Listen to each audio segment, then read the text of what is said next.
अहिले 39 क्विन्टल मैले लिची मात्रै बेचेँ। पछि मेरो चाहिँ भनौँ यसैमा चाहिँ 12-15-20 लाखसम्म चाहिँ मेरो आम्दानी वर्षमा हुन्छ। यसमा 5 वर्षमा 10 लाखको मेरो लिची मात्रै हुन्छ। कुनै चाहिँ गरेर मेहनत गरेको चिजलाई चाहिँ प्रोत्साहन दिए पो अर्कोले पनि भोलि गर्छ भन्ने हौसला आउँछ। र तपाईँ चाहिँ आनन्दसित उ गर्नुहोस्, पैसा मलाई चाहिन्न भनेको छु। मैले फालिने बिरुवा जति पनि छ मसित, किन पैसा लिने भनेर मैले दिएको छु। त्यो हामीहरू सबै बुढाबुढी सबै सन्तुष्ट छौँ। यो मेरो चाहिँ बगान हेरेर काम गरेर हामी सन्तुष्ट छौँ। मलाई चाहिँ कसैमाथि चाहिँ 1 रुपियाँ आशा पनि छैन।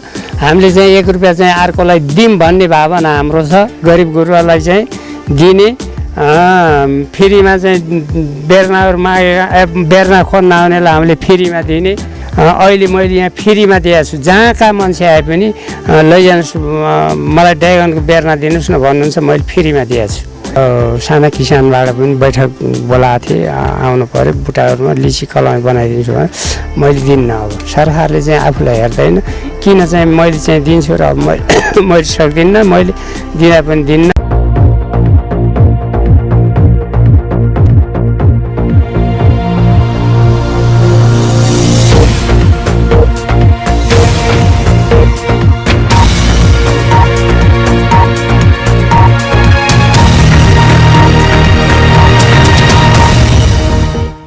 नमस्कार, रिमिगा अनलाइन टिभीको एउटा नयाँ अर्को भिडियो श्रृङ्खलामा यहाँलाई हार्दिक स्वागत गर्दछु।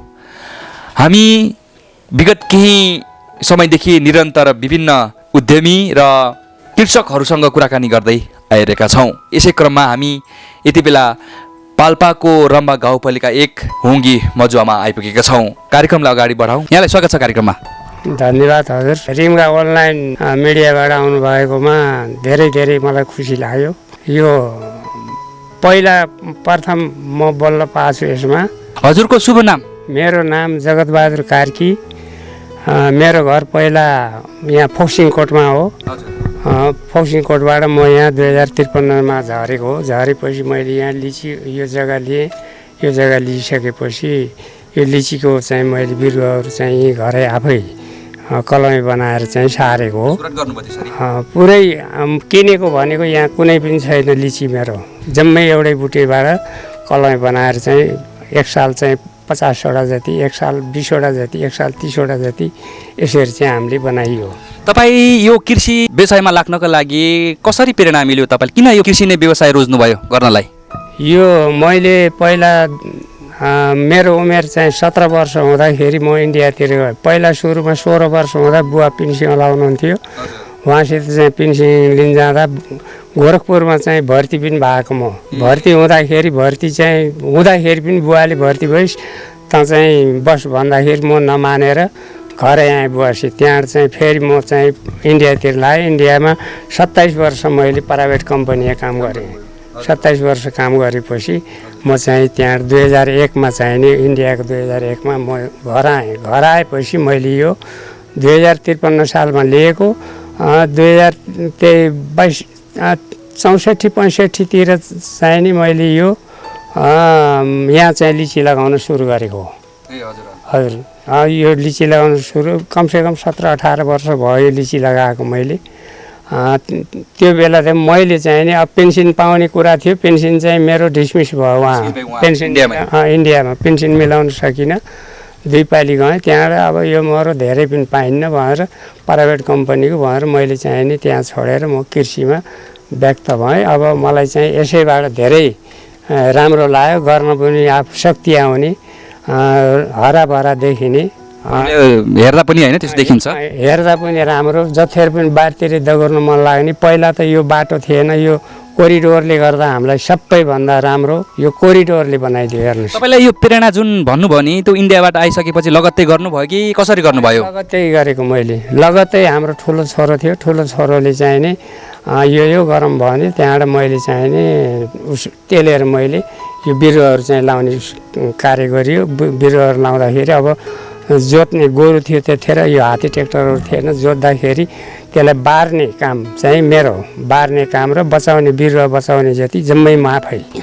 त्यसरी चाहिँ यो बिरुवा बचाएको। नै भने पहिला त के थियो गोरुले जोत्ने जम्मै बिरुवा भाँच्ने त्यस्तो थियो। त्यसरी चाहिँ नि कामयाब भएन। पछि चाहिँ यो सर्लक्कै मैले अहिले यो लिची रोपिसकेपछि यो अथवा कलमी गरिसकेपछि यो कति समयमा चाहिँ यसले लिची फल्ने सुरु गर्दो रहेछ?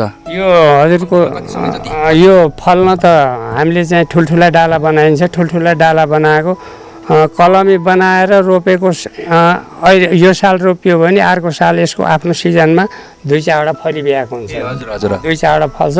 त्यो फललाई चाहिँ हामीले नराख्ने, फालिदिने त्यहाँ त्यसबाट चाहिँ पलाउँदै जान्छ, फल्दै जान्छ, एकदमसितै ठुलो भएर फल्ने होइन। यो फल्दै फल्दै फल्दै बढ्दै जान्छ। यो जति पनि फल्दै जान्छ हामीले टिप्नु। मैले 10,000बाट चाहिँ यो बिक्री वितरण गर्न सुरु गरेको हो। अहिले चाहिँ मेरो 39 कुइन्टल चाहिँ नि 39 कुइन्टल मैले अहिले बेचे। जुन यो लिचीको बोटलाई स्याहार गर्ने तरिका त थाहा होला नि कसरी गर्ने? लिचीको बोटलाई स्याहार गर्ने मल चाहिन्छ, कतिको मल चाहिन्छ? मल यसलाई चाहिँ हामीले हाम्रो बुढीमाउले मल जातिविधि हाल्छिन्। यो यसलाई गोडमेल गर्ने झारहरू जम्मै यसैमा हाल्ने, भैँसीको मलहरू पनि यसमा वर्षमा एकचोटि 1 ढाकर। अब सानो बुटो छ भने अलि थोरै, ठुलो बुटो छ भने 1 ढाकर मल चाहिँ नि घप्टाइदिने, त्यहाँबाट माटोले ढाकिदिने। मल चाहिँ प्रशस्त चाहियो है? मल नभइकन त कुनै चिज पनि। मल सबैभन्दा कम चाहिने लिचीलाई, मल बढी चाहिने कुरिलोलाई। हेर्नुहोस् बोटबाट औसत कति लिची फल्न सक्छ लगभग? कति एउटा बोटबाट कति जति आउँछ लिची? यो अब अहिले चाहिँ यो ठेकेदारहरूले चाहिँ कुरा गरेका छन्। पोहोर चाहिँ मैले बेच्दाखेरि कति 2,80,000को मैले बेचेको। अहिले चाहिँ नि 2,80,000। बोटबाट कति आउँछ लगभग? एउटा बोटबाट अहिले मेरा बुट्टा साना छन्। हेर्नुहोस् बुट्टा चाहिँ अझै यो बढ्नै छ। साना भए पनि अब एउटा बुटबाट कमसेकम पनि 5,000 लगभग चाहिँ नि। अब अलिक सानैमा त 1000 का होला। साना बुट्टाबाट नै भने 1000बाट मुनि कुनै पनि छैन। त्यहाँबाट मास्तिर ठुल्ठुला बुट्टाहरूमा यी ठुला तल ठुला छन्। ती ठुला बुट्टाहरूमा त 7वटा बुट्टामा मैले चाहिँ नि कति टिपेँ भन्दाखेरि 1500 कुइन्टल मैले 7वटा बुट्टा टिपेँ। हेर्नुहोस् 1500 कुइन्टल 7वटामा बिरुवाबाट तल त्यो लाइन छ 7वटा। त्यसमा चाहिँ गनेको 1500 कुइन्टल मैले टिपेँ भन्दाखेरि अरू चाहिँ बारीमा छ। बारीमा त कति फल्ने कति यस्ता होइन, अलिक ठुल्ठुला छन्। यता यो अलिक सानो छ, 3टा बुट्टा छन् यता साना। अनि यो व्यवसाय सुरु गर्न लाग्नुभयो कति भयो भन्नुभयो अघि? मेरो यो व्यवसाय गर्न लागेको मेरो चाहिँ नि 22-23 वर्ष भयो है। मजाले आम्दानी गरिरहनु भएको छ? मेरो आम्दानी चाहिँ नि अब पहिला यो बाटो आएपछि आम्दानी भएको। हेर्नुहोस् त्योभन्दा पहिला आम्दानी थिएन। आम्दानी त्योभन्दा पहिला यी साना थिए, आम्दानी पनि थिएन। हामीले बोकेर चाहिँ नि यहाँ उसबाट असेर्दीबाट चाहिँ पुल तरेर माथि गइन्थ्यो। अझै पुल नबन्दै डुङ्गाबाट गइन्थ्यो। डुङ्ग्री कुनाबाट रातमाटा भन्ने चाहिँ दिनेश, यहाँ सगा दिनेशले चाहिँ नि चालु गरिदिनु भएको बेच्न, बिक्री वितरण गर्न। मेन यहाँको चाहिँ यो कृषिहरूलाई बेच्ने बिक्री वितरण गरिदिने सगाको दिनेश अर्याल। अहिले घरैमा चाहिँ खोसाखोस हुन्छ लिची। ठेकेदारै पाखाबाट आउनुहुन्छ जम्मै। अनि यो लिची कुन मौसम र कुन समयमा रोप्दाखेरि अलि उपयुक्त हुन्छ यसको मौसम? यो रोप्दाखेरि हामीले त यहाँ बनाएको कलमे रोप्दाखेरि हामीले असोजमा रोपिन्छ।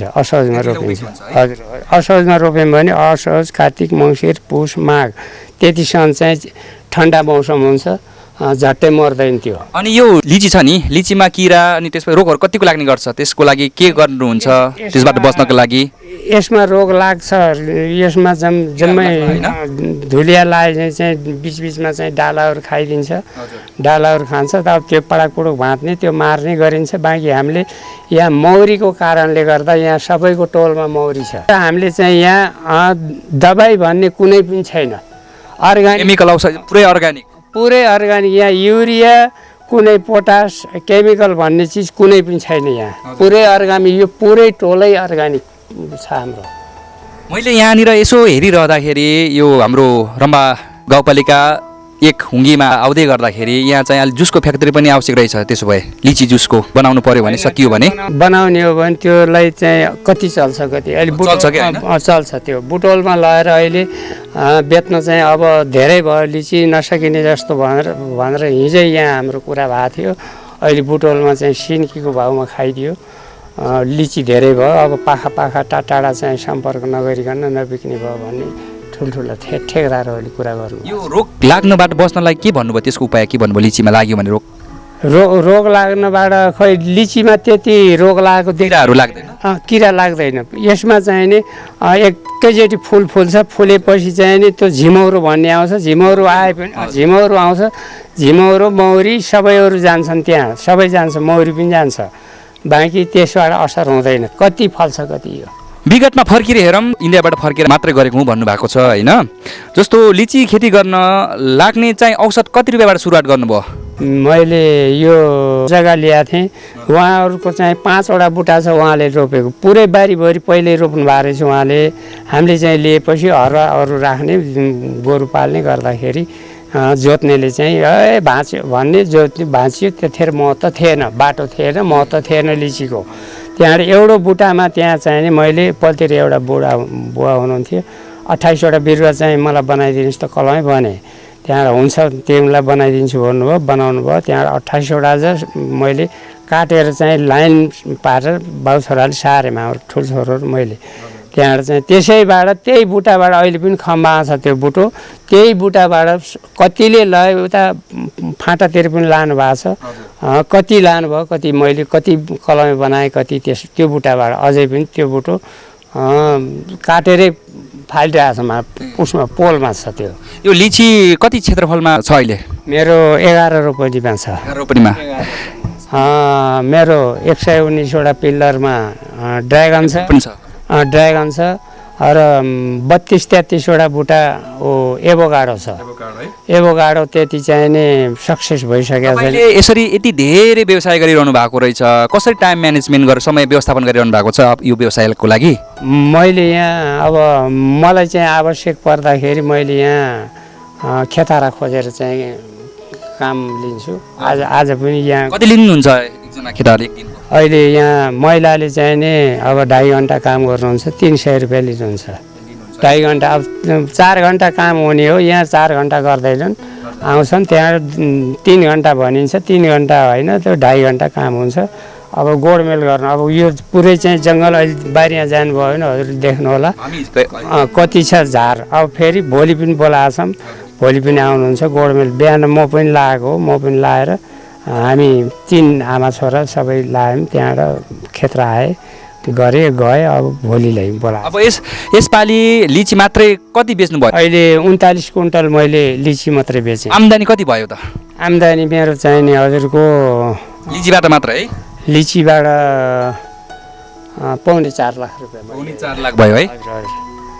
अबको आगामी योजना के छ तपाईँको? यो बाहेक अब लिची गरिरहनु भएको रहेछ, त्यसपछि ड्रागन फ्रुट पनि गर्नुभएको, एभोकाडो गरिरहनु भएको रहेछ, त्यसपछि यो मौरी पालन पनि गर्नुभएको छ। योभन्दा के छ अरू गर्ने पनि सोचमा हुनुहुन्छ कि यसैलाई बढाउने कोसिस गरिरहनु भएको छ? मेरो मौरीबाट पनि मैले मौरी बढाउने मैले योभन्दा आधुनिक मैले राख्दिनँ। मेरो मुडे धोद्रा चाहिँ नि छन् जति पनि मैले बनाएका यिनैबाट हुन्छ। मेरो 50वटा सम्म मुडे धोद्रा मैले तयार गरेर राखेको छु। यिनै फुट्यो भने मैले चाहिँ तिनैमा हाल्छु, राख्छु। अर्को आधुनिक चाहिँ मैले रुचाउन, त्यो हामीले त्यो मुडे भएको ठाउँमा त्यो आधुनिक राख्यौँ भने हाम्रो मोह चाहिँ बिग्दैन अर्थ त्यो छ। त्यसो भएर चाहिँ नि आधुनिक चाहिँ मैले राख्दिनँ।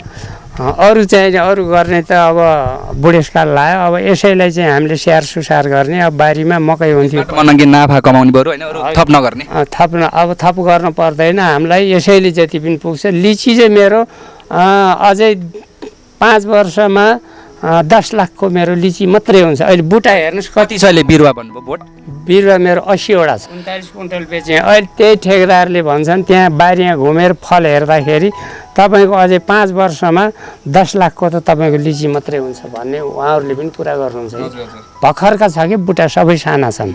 अब त्यसको गेपमा मैले ड्रागनहरू चाहिँ पिलर बनाएर ड्रागन चाहिँ लगाएको छु। एभोकाडो छ। तपाईलाई यो लिची र अन्य व्यवसाय गर्दै गर्दाखेरि मुख्य चुनौतीहरू या समस्याहरू के आउँछन्? समस्याहरू त मेरो अरू केही समस्या थिएन। यहाँ चाहिँ के भयो भने अब यही हाम्रो चाहिँ नि काम गर्नलाई अलिकता जैसे चाहिएको सिजनमा चाहिँ कामदार पाइन्न। जेलर काममा पनि आफ्नो काम हुन्छ धेरै, त्यसो हुँदाखेरि त्यो बेला चाहिँ काममा लगाउनु पाइँदैन। रोजगारी दिन त सकिन्छ, बाँकी त्यो रोजगारीलाई पनि मान्छे चाहिँ नहुँदाखेरि अभाव छ कि अलिकता गाउँमा। लिचीको माग अलि बढी कुन बेला अलि बढी माग हुन्छ त्यसको? लिचीको माग त यो सिजनमा त हजुरको अब ताना हुन्छ कि एक हप्ताभित्र यो सखाप हुन्छ। एकै हप्तामा? एक हप्तामा टोटल सखाप हुन्छ यो। जब हामीले चाहिँ टिपेको अहिले 18 गतेबाट टिप्ने सुरु थियो। 16 गते चाहिँ ठेकेदारले भन्नुभयो 16 गते एक गाडी लान पर्यो। ठेकेदारबाट बेच्नुहुन्छ? हजुर ठेकेदारबाट।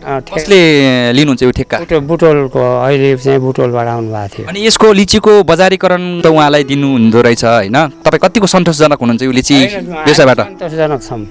मूल्यमा ठिक छ नि, निर्धारणमा ठिक छ, मूल्य निर्धारणमा चाहिने दिँदाखेरि हामीले चाहिँ ठेक्का दिए पनि यति लाखसम्ममा दिने भन्ने चाहिँ हाम्रो योजना हुन्छ। त्यहाँ चाहिँ उहाँहरूले ठेक्का लिनुभयो भने हामीले टिपेर दिनुहोस्, हामीले यति लिन्छौँ भन्ने चाहिँ हाम्रो सम्झौता हुन्छ। त्यो सम्झौता भएपछि यो समय कति हुन्छ? वर्षको हुन्छ कि समय त्यही टिप्ने समय मात्र हुन्छ? लाँदालाई मात्र, यो भ्याउँदासम्मलाई मात्रै समय। अर्को वर्ष अर्कोलाई दिनुहुन्छ कि उहीँलाई दिनुहुन्छ? अर्को वर्ष जुन होइन, जुनले धेरै दियो उसै लाने त्यस्तो हो होइन? यो बाटोले गर्दा अब आएको आई गर्नुहुन्छ कि कहिले पोखराबाट, कहिले कहाँबाट, कहिले कताबाट आउनुहुन्छ। अहिले चाहिँ 2 वर्ष भयो बुटोल गाडी लानु भएको छ। हाम्रो चाहिँ चित्त बुझाएर लानु भएको छ कि उहाँले। हजुर हजुर, पैसा पनि रोक्नुहुन्न। ठ्याक्कै लिची पनि लिने, हातमा क्यास दिनुहुन्छ है? क्यास दिने त्यस्तो व्यवहार चाहिँ। अनि यो सरकार वा अन्य संस्थाबाट कुनै सहयोग पाउनु भएको छ र अहिलेसम्म? सुविधा चाहिँ सरकारले अन्त दिएछ भन्ने त सुनेको। हेर्नुहोस् अब हामीले चाहिँ यहाँ सरकारबाट खै अब मौरी व्यवसायलाई पनि पालिकाले हेर्छ भनेर भन्नुहुन्छ। अब सुनिया छ। मेरो चाहिँ यहाँ मेरो जति चाहिँ मौरी यो मैले जान्दाखेरि रम्बा 1 को यो हुँगी बेल्टमा छैन होला है। अहिलेसम्म दिनुभएको छैन? मैले चाहिँ नि मौरीलाई भनेर आजसम्म चाहिँ नि मैले पाएको छैन, केही पनि पाएको छैन। उहाँ मेयरसँग कुराकानी गर्नुभएको छैन? स्थानीय सरकारसँग? मेयरसँग कुरा मैले गरेको छैन। उहाँसँग कुरा किन गर्ने? अब मेरो चाहिँ व्यवसाय मेरो चल्या छ। मौरी चाहिँ एक सिजनमा चाहिँ मैले काटेँ भने वर्ष दिनमा मौरीको मात्रै मैले चाहिँ 3 लाखसम्मको मौरीको मौजा बिक्छ मेरो। हेर्नुहोस् त्यसरी चाहिँ मैले बेच्छु। अब लिचीबाट बिक्छ। अब मेरो चाहिँ भैँसी पाल्छौँ हामीले। भैँसी 2टा छ। बेच्नुहुन्छ होला दुध, घिउ, दही? मेरो दुध घिउ चाहिँ रहँदै रहन्न यहाँ, त्यसरी बिक्छ। हेर्नुहोस् हाम्रो यहीँ गाउँमा बेच्छौँ दुध। वार्षिक आम्दानी कति गर्नु हुँदो रहेछ? सबै व्यवसायबाट एकमुष्टले हिसाबले गर्ने हो भने कति कमाउनु हुँदो रहेछ वार्षिक वर्षमा? मेरो यो सबै हिसाब गर्दाखेरि वार्षिक आम्दानी चाहिँ मेरो खर्च कटाएर चाहिँ नि खर्च सबै कटाएर 7-8 लाख रुपियाँ मेरो आम्दानी छ। त्योभन्दा बढी चाहिँ मैले गफलाउनु जान्दिनँ। हेर्नुहोस् हजुर, मेरो 7-8 लाख रुपियाँ मेरो खर्च कटाएर चाहिँ मेरो आम्दानी छ। हजुर, त्यहाँभन्दा बढी मैले अहिले निकाल्न सकेको छैन। पछिको लागि मेरो अबको चाहिँ 5-7 वर्षपछि मेरो चाहिँ भनौँ यसैमा चाहिँ 12-15-20 लाखसम्म चाहिँ मेरो आम्दानी वर्षमा हुन्छ। यसमा एभोकाडो चाहिँ जस फल्न पर्यो, यो लत्रक्कै फल। पहिलो समय हो कि के हो अब एभोकाडो, कि त्योभन्दा पोहोर पारेर बेच्नुभयो कि कस्तो छ? बेचेको छैन मैले। यो पहिलो पटक हो यो बेच्नलाई? यो 4 वर्ष भयो यो लागेको। त्यो तल्लो लागेको 5 वर्ष असाध्यै बढ्दो रहेछ। यो बढ्ने चिज हो।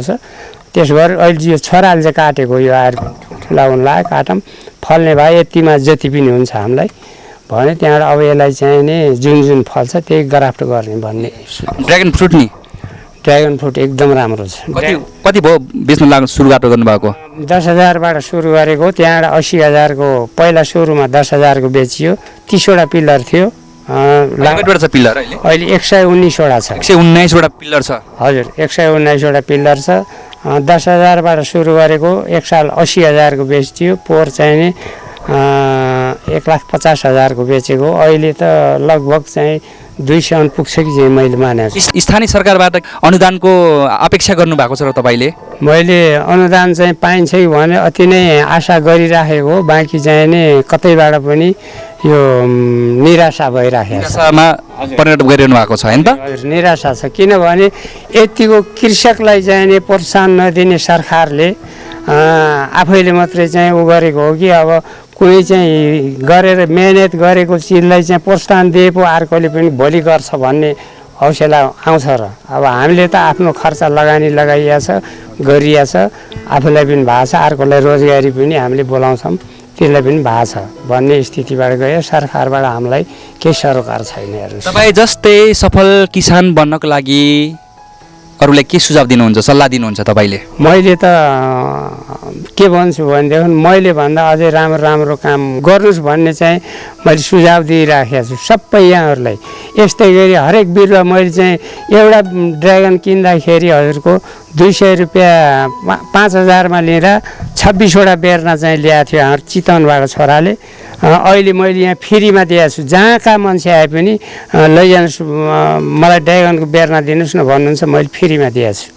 फ्रीमा दिएको छु लैजानुहोस् तपाईँ लगाउनुहोस्, तपाईँ चाहिँ आनन्दसित उ गर्नुहोस्, पैसा मलाई चाहिन्न भनेको छु। मैले फालिने बिरुवा जति पनि छ मसित किन पैसा लिने भनेर मैले दिएको छु। त्यो लिची पनि कलमी बनाउँछु, लिची अन्तबाट चाहिँ ल्याउँछन् 400-500मा, मैले चाहिँ 200मा दिन्छु यहाँ भनेपछि अहिले चाहिँ मैले अब अहिले बना भन्ने चाहिँ उसबाट पनि साना किसानबाट पनि बैठक बोलाएको थिएँ, आउनु पऱ्यो बुटाहरूमा लिची कलमी बनाइदिन्छु भने मैले दिन्न। अब सरकारले चाहिँ आफूलाई हेर्दैन किन चाहिँ मैले चाहिँ दिन्छु र अब मैले सक्दिनँ, मैले दिँदा पनि दिन्न भनेर भनिदिएँ। त्यहाँबाट मैले एउटा पनि बनाउनु अब लिची भनेर कलमी भनेर मैले मना गरेर आएको अस्ति। हामी कार्यक्रमको अन्त्यतिर आएका छौँ, त्यसैले म सोध्न छुट्याएका कुराहरू र तपाईँले भन्न खोजेका कुराहरू छन् भने फेरि भन्नुहोस्। होइन मलाई एकदम यहाँ हामीहरू सबै बुढाबुढी सबै सन्तुष्ट छौँ यो मेरो चाहिँ बगान हेरेर काम गरेर हामी सन्तुष्ट छौँ। मलाई चाहिँ कसैमाथि चाहिँ 1 रुपियाँ आशा पनि छैन। हामीले चाहिँ 1 रुपियाँ चाहिँ अर्कोलाई दिउँ भन्ने भावना हाम्रो छ। गरिब गुरुवालाई चाहिँ दिने, फ्रीमा चाहिँ बेर्नाहरू मागेका बेर्ना खोज्न आउनेलाई हामीले फ्रीमा दिने, त्यस्तो चाहिँ मेरो भावना छ। अरू चाहिँ लोभ लालच छैन। सरकारले चाहिँ अन्त चाहिँ दिएछ भन्दाखेरि हामीलाई पनि केही गर्छ कि भन्ने त्यो आशा हो। बाँकी चाहिँ नि आशाको निराशा सरकारले गराएकै छ।